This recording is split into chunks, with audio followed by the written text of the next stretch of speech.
they have broken glass and pond water, or if it's such an illusion there's nothing there but they believe it is. Oh, wait a second. She drank the Kool-Aid. So she had her full memories prior to drinking that. But once she said, I want to believe, and drank it, she forgot what she learned on the outside. She drank the Kool-Aid.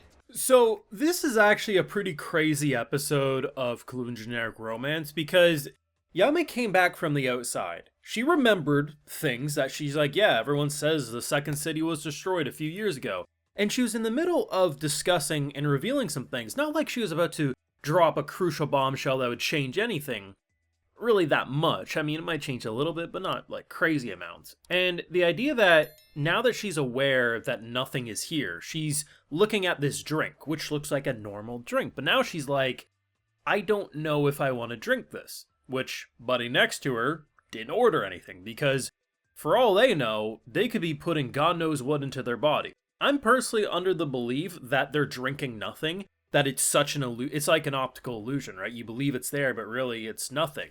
When you see what's actually happening, you're not sleeping in a bed, there's just nothing there, right? But the idea of, for all they know, they could be drinking swamp water, right? Like, it could be disgusting. The delicious food could be animal carcasses, or it could be nothing.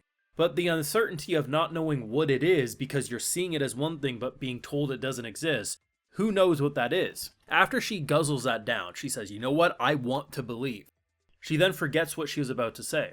This is such an interesting take of drinking the Kool-Aid, of the idea that, you know, you're forced, like, you know it's wrong, you know it's a lie, you know it's probably not good for you, but you're drinking that and wanting to believe in this fool's hope. And usually that happens with cults. But I guess in a way, this third illusion city version of Kowloon is kind of a cult when you think of it.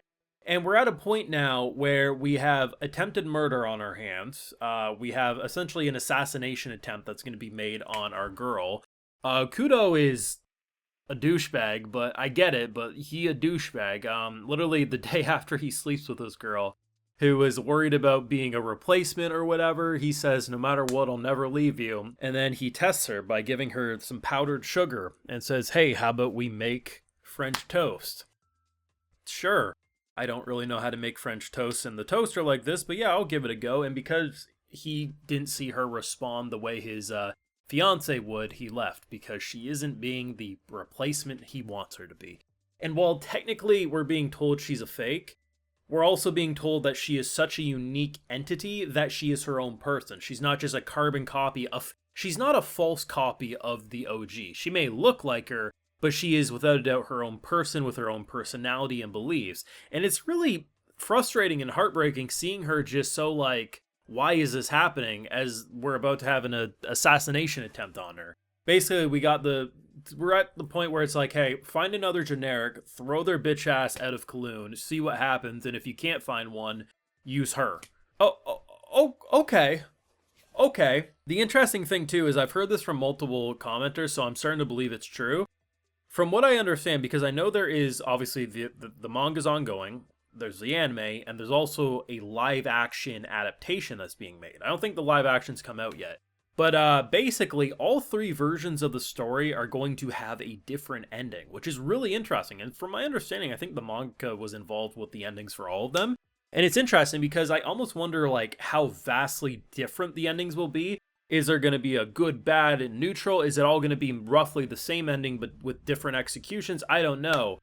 I said it last week, though, it could have been because I recently played Clair Obscur Expedition 33, but the idea of, do you live in a lie or do you let the lie end sort of idea, it was giving me that vibe, and even more so now. I firmly believe our boy will lose not once but twice a girl, but I don't think this death would hit him quite as hard. I think we are going to witness, though, like, I feel like the final shot of this show has to be something along the lines of either him refusing to give in and dying with the illusion, or he's going to watch it all crumble and reluctantly go back to normal society, something like that.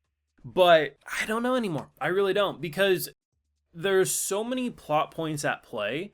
You got the Miyuki stuff, you got the Kudo stuff.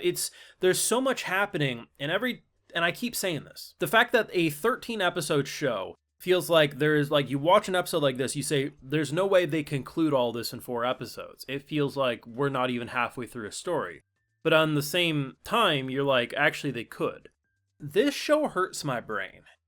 I do think I'm right, though, about the whole drinking of the Kool-Aid. I feel like that's why she forgot what she was going to say, because she's kind of back more into the illusion. The one thing I really hope, though, like you could almost have like a Gakko Garashi where like you're slowly seeing things as reality, but then it kind of switches back to the illusion. But I hope if they go the route of it all crumbles, they give us a montage. I don't need like a dialogue focused montage. Give me a silent montage with some, somber music playing when it's all over.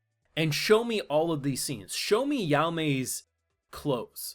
Show me the tea house. Show me the goldfish. Show me all the things that feel so real and what it actually was all this time. Because I'm expecting the goldfish is a dead goldfish body with some bones left. I'm expecting Yao Mei's clothing line is probably a bunch of... It's just fabric, like ruined fabric and cloth that's just kind of draped over clothes hangers and stuff. The tea shops, we already have a glimpse of that in like the first or second episode. They showed us it flashed and it was all rubble. But I want to see everything as it actually was.